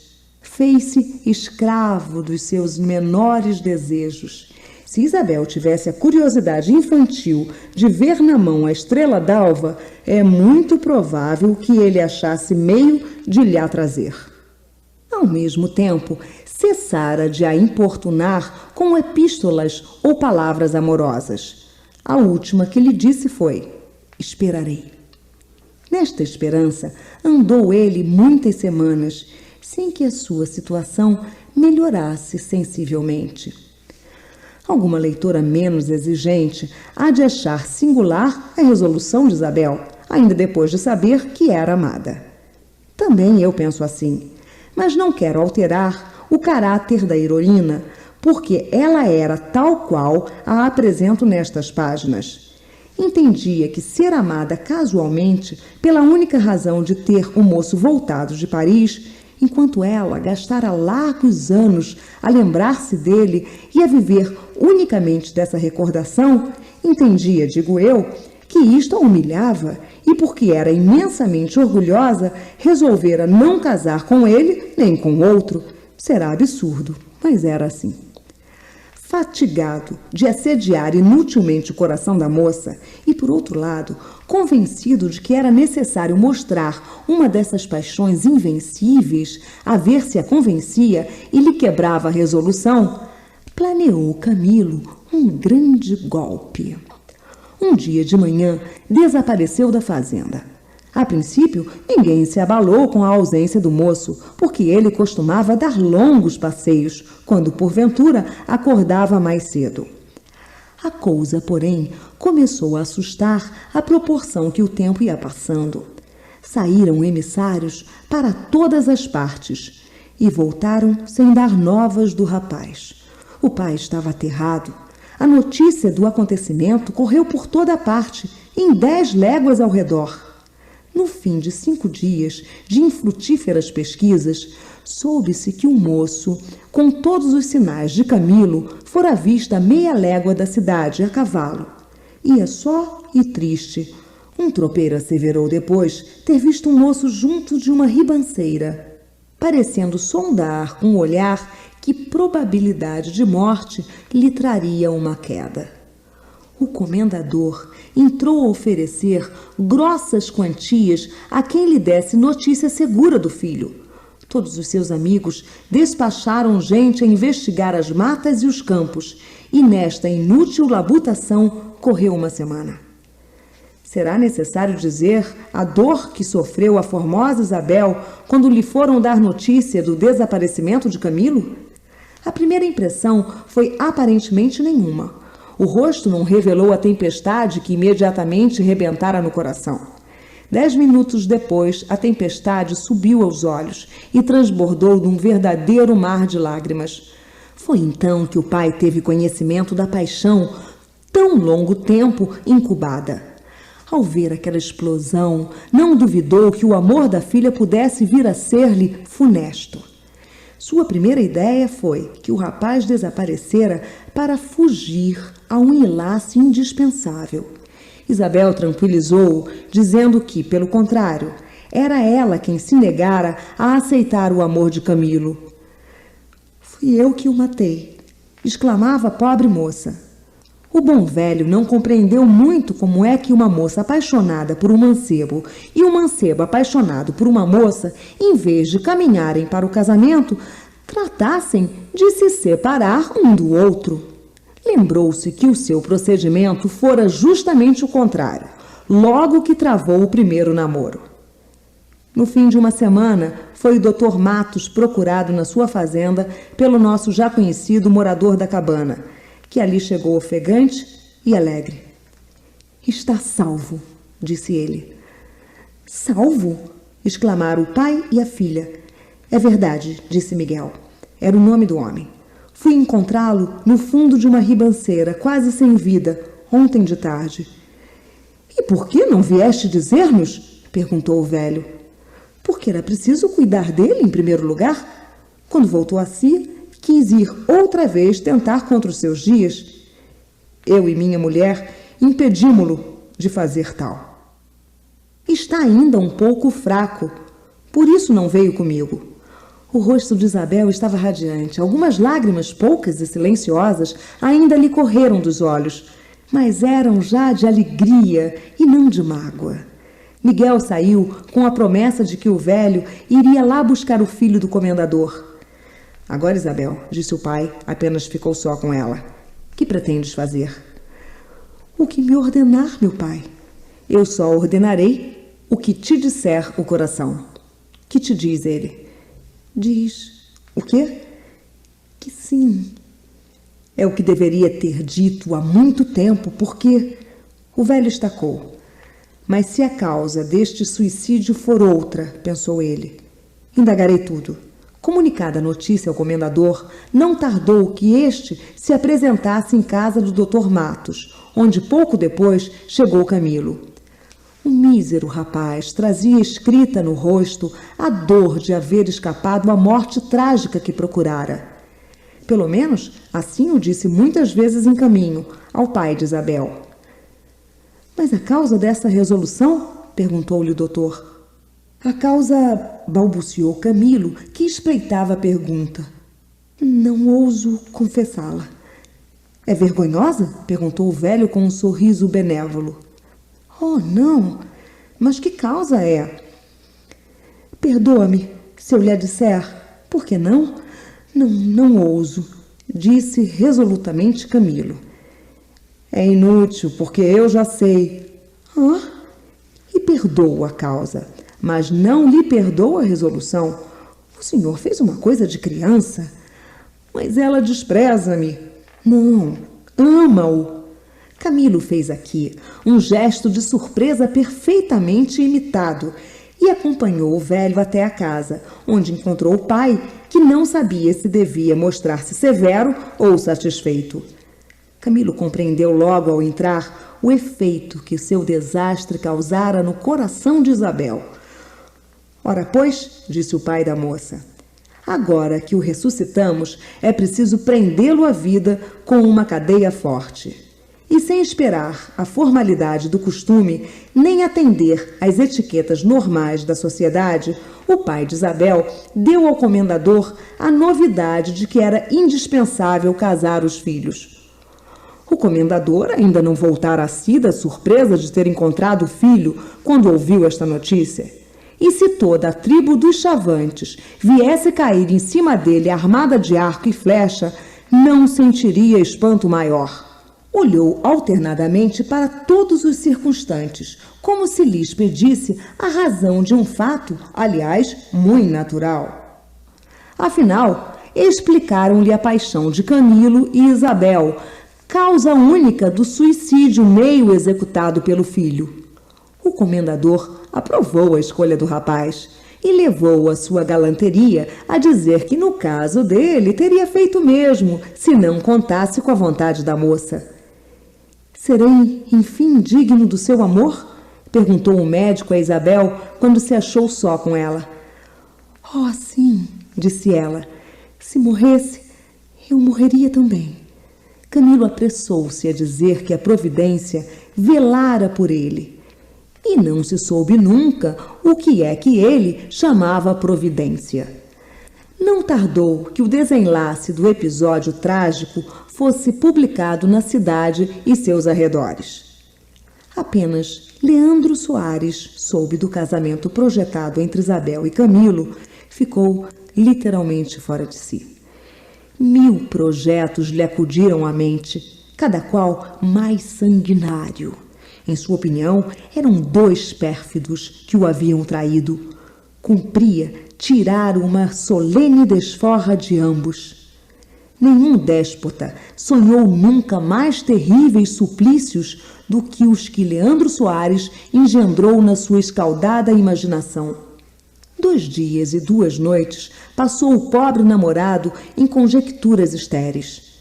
No 3º dia resolveu ir simplesmente procurar o venturoso rival, lançar-lhe em rosto a sua vilania e assassiná-lo depois.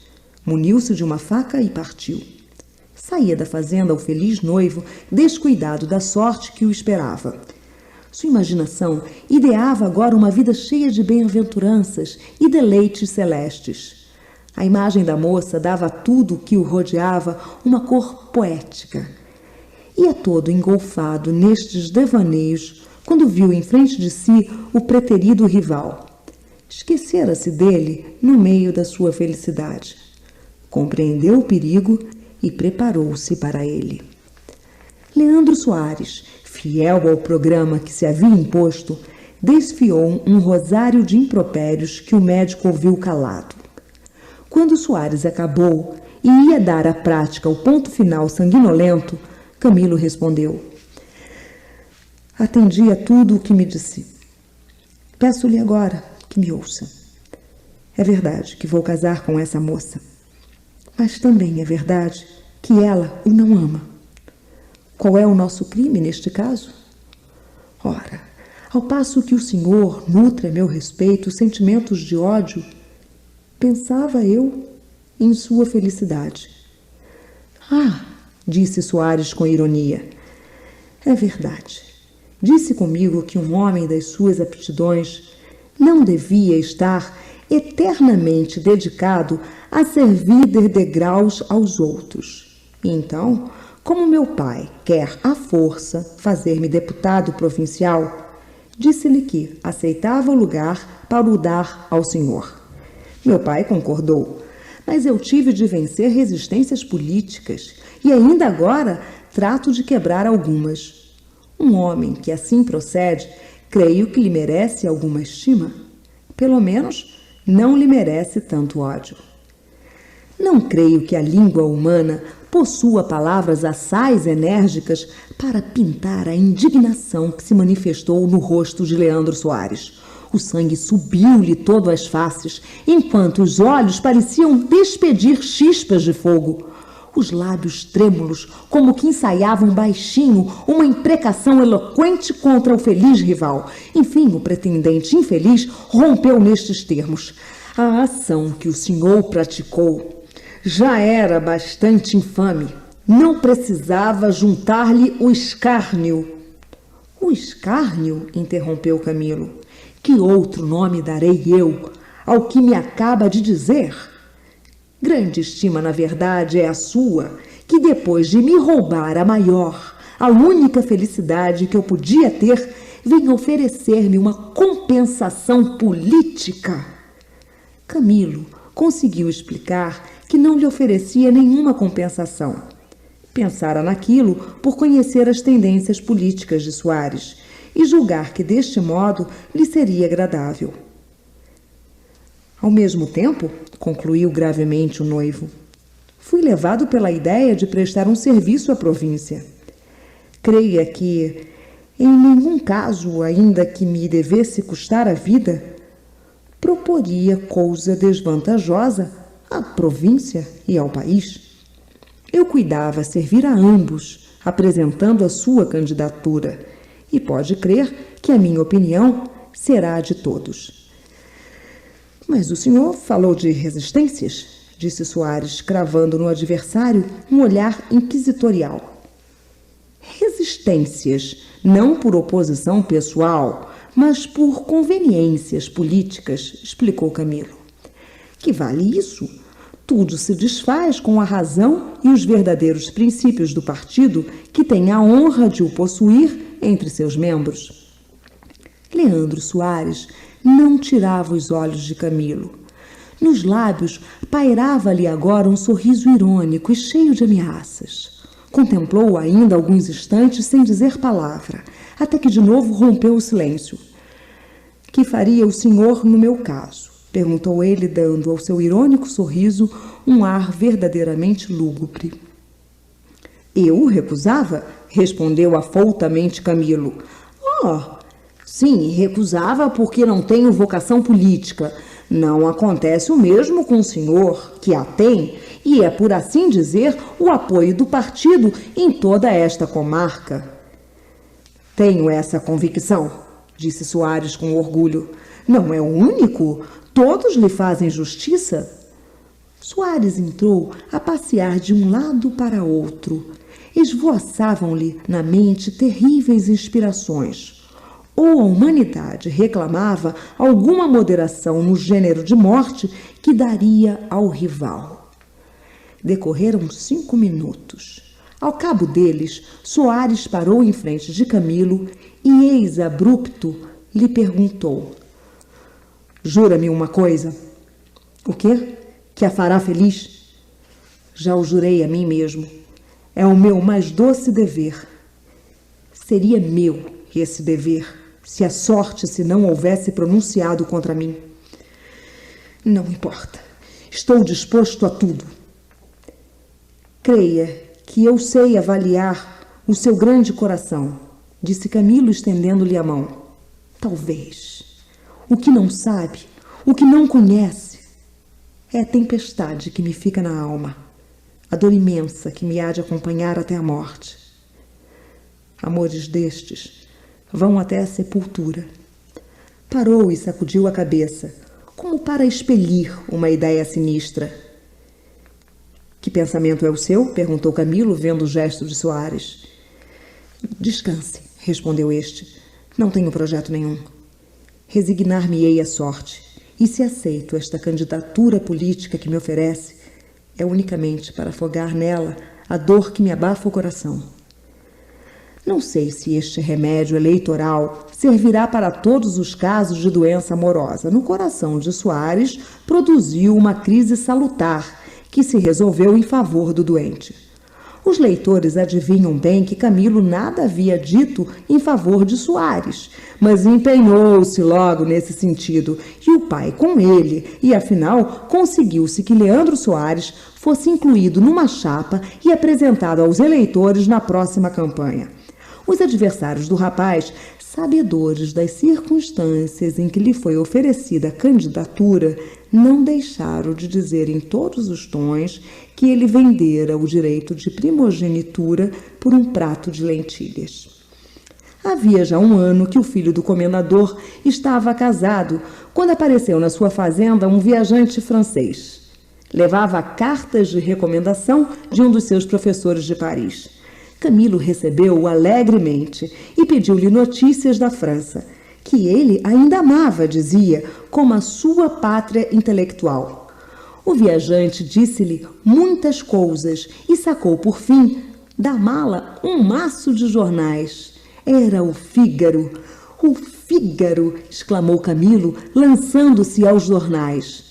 Eram atrasados, mas eram parisienses. Lembravam-lhe a vida que ele tivera durante longos anos, e posto nenhum desejo sentisse de trocar por ela a vida atual, havia sempre uma natural curiosidade em despertar recordações de outro tempo. No 4º ou 5º número que abriu, deparou-se-lhe uma notícia que ele leu com espanto. Dizia assim: uma célebre leontina Cavot, que se dizia viúva de um tal príncipe Alexis, súdito do czar, foi ontem recolhida à prisão. A bela dama era bela. Não contente de iludir alguns moços incautos, alapardou-se com todas as joias de uma sua vizinha, Mademoiselle B. A roubada queixou-se a tempo de impedir a fuga da pretendida princesa. Camilo acabava de ler pela 4ª vez esta notícia quando Isabel entrou na sala. Estás com saudades de Paris? Perguntou ela, vendo-o tão atento a ler o jornal francês. Não, disse o marido, passando-lhe o braço à roda da cintura. Estava com saudades de ti.